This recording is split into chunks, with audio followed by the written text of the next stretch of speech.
अस्सलाम वालेकुम dear student, उम्मीद करता हूँ कि आप सब खैरियत से होंगे। डियर स्टूडेंट, आज के इस लेक्चर में हम एनास्ट्रोपी के बारे में स्टडी करेंगे कि एनास्ट्रोपी क्या है। और ये मैंने डायरेक्ट जो है रिड्यूस सिलेबस के मुताबिक कराएं ताकि आप अपना पहले सिलेबस का वर्क कर दें एंड देन फिर मैं जो टॉपिक्स रह जाए वो करवाऊँगा। ठीक है, एनास्ट्रोपी के सबसे पहले हम डिफिनेशन देखते हैं डियर स्टूडेंट। लेकिन इस लेक्चर को शुरू करने से पहले मेरा आपसे एक छोटी सी रिक्वेस्ट है, अगर आपने अभी तक हमारे चैनल को सब्सक्राइब नहीं किया तो प्लीज़ हमारे चैनल को सब्सक्राइब कीजिए और साथ बेल आइकन के बटन को ज़रूर प्रेस करें ताकि हमारे हर आने वाली वीडियो आप तक पहुंच सके। तो दोस्तों, डिफिनेशन है a substance which show different intensity of properties in different direction is called anisotropic and this property is known as anisotropy, या this property as known as known भी लिखते। ठीक है, एनास्ट्रोपी यानी एक ऐसा सब्सटेंस अगर मैं उसकी डायरेक्शन चेंज कर दूं, ठीक है, तो वो अपनी प्रॉपर्टी चेंज कर दे, तो इस प्रॉपर्टी को हम कहेंगे एनास्ट्रोपी। फॉर एग्जाम्पल यहाँ पर मैंने एक छोटा सा ग्राफ बनाया था कि आपको समझाने के लिए। ठीक है, इसमें पैरेलल टू द लेयर्स, ठीक है, ये इंटरकनेक्टेड है। ठीक है, यहाँ से मुझे यहाँ कंडक्टर है पैरेलल टू द लेयर। ठीक है, अभी मैं एग्जांपल्स में फिर आपको समझाऊंगा, एक दफ़ा सिर्फ डिफिनेशन को समझने के लिए यहाँ से थोड़ा सा समझे। ये कंडक्टर है पैरेलल टू द लेयर, लेकिन जब मैं अक्रॉस द लेयर्स बात करूँगा तो ये इंसुलेटर बन जाएगा। ठीक है डियर स्टूडेंट, यानी वो चीज़, वो सब्सटेंस जो डायरेक्शन के साथ अपने प्रॉपर्टी चेंज कर दे, दैट इज कॉल्ड एनास्ट्रोपी। इसी तरह डियर स्टूडेंट एग्जांपल्स है क्लीवेज रिफ्रैक्टिव इंडेक्स, ठीक है, coefficient of thermal expansion, electrical and thermal conductivities. ये आपके बुक में दो पॉइंट्स को एक्सप्लेन किया है। ठीक है, उसको भी मैं समझाऊंगा अभी एनास्ट्रोपी में। ठीक है, यहाँ पर अगर आप देख सकते हैं, mica can cut parallel to the layers but difficult cut to across the other plane, यानी इस तरह कट करने में मेगा को वो इजी होगा। ठीक है, लेकिन अक्रॉस द लेयर्स वो डिफिकल्ट होगा। इसी तरह graphite exist in the form of layer, यानी इस तरह लेयर्स के फॉर्म में है। ठीक है, so it is a conductor in one direction, एक डायरेक्शन में वो कंडक्टर है। किस डायरेक्शन में? पैरेलल टू द लेयर्स, यानी इस तरह वो कंडक्टर है। जब मैं अक्रॉस द लेयर बात करूंगा तो ये इंसुलेटर बन जाएंगे, यानी जब मैंने डायरेक्शन चेंज कर दी तो इसलिए अपनी प्रॉपर्टी चेंज कर दी, तो जिसे हम एनास्ट्रोपी कहते हैं। यानी वो चीज़ जो डायरेक्शन के साथ, यानी अगर आप उसका डायरेक्शन चेंज कर दो, अगर वो अपने डायरेक्शन के साथ अपनी प्रॉपर्टी चेंज कर दे तो दैट इज कॉल्ड एनास्ट्रोपी। ठीक है डियर स्टूडेंट, ये था एनास्ट्रोपी। अभी हम आइसोमॉर्फिज्म के बारे में स्टडी करेंगे। ये मुख्तसर टॉपिक है, एग्जाम में सिर्फ आएंगे डिफाइन एंड एग्जाम्पल। ठीक है, तो आपने डिफिनेशन लिखना है और एक एग्जाम्पल दे देना है। ठीक है डियर स्टूडेंट, इसी तरह डियर स्टूडेंट आइसोमॉर्फिज्म है। आइसोमॉर्फिज्म की जो टर्म है उसको मैंने ब्रेक कर लिया है। ठीक है, आइसो मीन्स सेम और मॉर्फिज्म मीन्स शेप। डिफिनेशन देखेंगे, different crystalline substance having same crystalline shape are called isomorphous and this phenomena is called isomorphism due to having same ratio of atom। यानी मुख्तलिफ crystalline substance की एक ही तरह का shape हो, एक ही तरह के फॉर्म हो या एक ही तरह का जो शक्ल हो, मुख्तलिफ क्रिस्टलाइन सब्सटेंस का एक ही तरह का जो शेप्स हो, दैट इज कॉल्ड आइसोमॉर्फिज्म।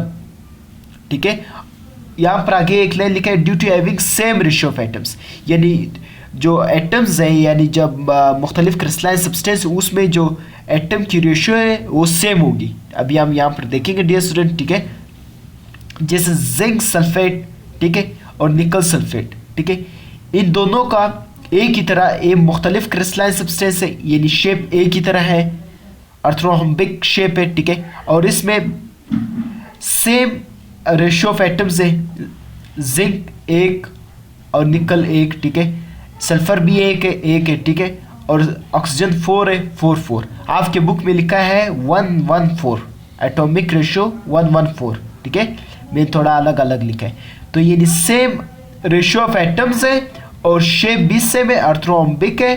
ठीक है, यानी मुख्तलिफ क्रिस्टलाइन सब्सटेंस का एक ही तरह का अगर शेप्स हो, that is called orthorhombic shapes. तो दोस्तों ये था आइसोमॉर्फिज्म। एक दफ़ा फिर मैं शॉर्ट रिव्यू करवा लेता हूँ। Iso means same, morphism means shapes, ठीक है। तो डिफिनेशन ऑफ करेंगे, the different crystalline substance having the same crystalline shape are called isomorphous and this phenomena is called isomorphism due to having same ratio of atoms. यानी मुख्तलिफ crystalline substance का अगर एक ही तरह का शेप हो तो दैट इज कॉल्ड आइसोमॉर्फिज्म, और उसमें ये मस्ट है कि सेम रेशियो ऑफ एटम्स हो, यानी एटम की जो रेशियो है वो एक ही तरह होना चाहिए, ठीक है। जैसे जिंक सल्फेट और निकल सल्फेट, ये दोनों मुख्तलिफ क्रिस्टलाइन सब्सटेंस है लेकिन शेप एक ही तरह का है, आर्थ्रोम्बिक शेप, ठीक है। और सेम रेशियो ऑफ एटम्स भी है, यानी जिंक भी एक है, निकल भी एक है, सल्फर भी एक है, इधर भी एक है, ऑक्सीजन इधर 4 है, इधर भी 4 है। आपके बुक में लिखा है 114 एटॉमिक रेशियो 114, ठीक है। तो दोस्तों ये था आइसोमॉर्फिज्म, ठीक है। अभी हम आगे स्टडी करेंगे हमारा next topic.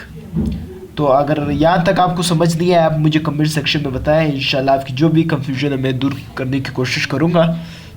Dear student, isomorphism का दूसरी एग्जांपल है जो हमारे बुक में, calcium carbonate and sodium nitrate. ये मुख्तलिफ किस्म का क्रिस्टलाइन सब्सटेंस है, ठीक है, और इन दोनों का एक ही तरह शेप है, रोम्बोहेड्रल, ठीक है। और इसका जो एटॉमिक रेशियो है वो है 113, यानी इसमें कैल्शियम भी एक, सोडियम भी एक, ठीक है, और ऑक्सीजन 3 एटॉमिक रेशियो। इस दफ़ा मैंने बुक की तरह लिखा है, जिस तरह आपकी बुक में है उसी तरह मैंने लिखा है ताकि आपको कंफ्यूजन ना हो। कैल्शियम कार्बोनेट और सोडियम नाइट्रेट ये मुख्तलिफ किस्म का क्रिस्टलाइन सब्सटेंस है और इन दोनों का एक ही तरह शेप है, रोम्बोहेड्रल। तो इस प्रॉपर्टी को हम कहेंगे आइसोमॉर्फिज्म, ठीक है। और एटॉमिक रेशियो भी सेम, कैल्शियम 1 सोडियम 1, सही है। और कैल्शियम कार्बोनेट सोडियम नाइट्रेट ये भी ऑक्सीजन 3 है, ये भी 3 है, ठीक है। नाइट्रोजन 1 है और कार्बन भी 1 है, ठीक है। यानी एटॉमिक रेशियो भी सेम है, ठीक है, और शेप भी सेम है, रोम्बोहेड्रल।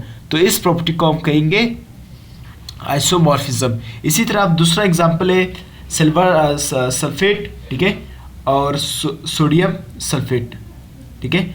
ये दोनों मुख्तलिफ क्रिस्टलाइन सब्सटेंस है, इन दोनों का एक ही तरह शेप है, हेक्सागोनल, ठीक है, और एटॉमिक रेशियो भी सेम है, एटॉमिक रेशियो भी सेम है, ठीक है।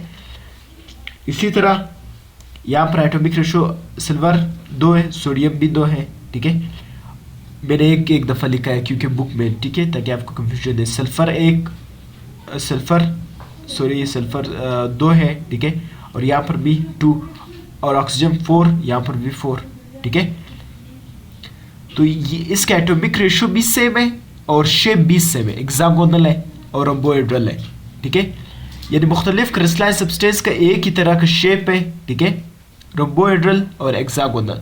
इस प्रॉपर्टी को आप कहेंगे आइसोमॉर्फिज्म।